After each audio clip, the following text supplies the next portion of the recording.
கடைசியாக ஒரு இடத்துல நம்ம கடை வெட்டும் போது தண்ணி தெளிச்சதுக்கப்புறம் ஆடு சிலுப்போம் வெட்டுவாங்க.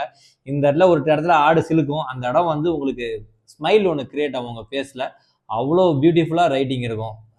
Hats off to the director. இந்த படம் ஒரு வேர்ல்டு கிளாஸ் சினிமா அப்படின்னு நான் சொல்லுவேன். வேர்ல்டு கிளாஸ் சினிமா அப்படின்னா ஒரு பிரம்மாண்டம், ஒரு ஒரு ஒரு 500 கோடி ரூபா பட்ஜெட்டு அந்த மாதிரி வச்சு பெரிய நகரத்தை அழிச்சு அந்த மாதிரி இருக்கிறது தான் வேர்ல்டு கிளாஸ் மூவிஸ்ன்னு சொல்ல முடியாது.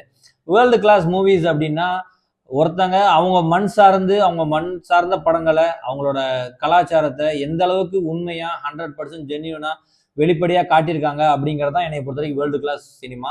அந்த வகையில இது ஒரு வேர்ல்டு கிளாஸ் சினிமாங்க. காரணம் என்ன அப்படின்னா அவ்வளவு ஜென்யூனான கேரக்டர்ஸை அவ்வளவு லைவ்லியா காட்டியிருப்பாரு. So this is the best movie for கிரியேட்டர்ஸா இருக்கட்டும், ஜெனரல் ஆடியன்ஸா இருக்கட்டும். நீங்க கண்டிப்பா பார்த்து ரசிக்கும்படியா கத்துக்கும்படியா இருக்கும். இதே மாதிரி இன்னொரு நல்ல படத்தோட நான் உங்களை சந்திக்கிறேன்.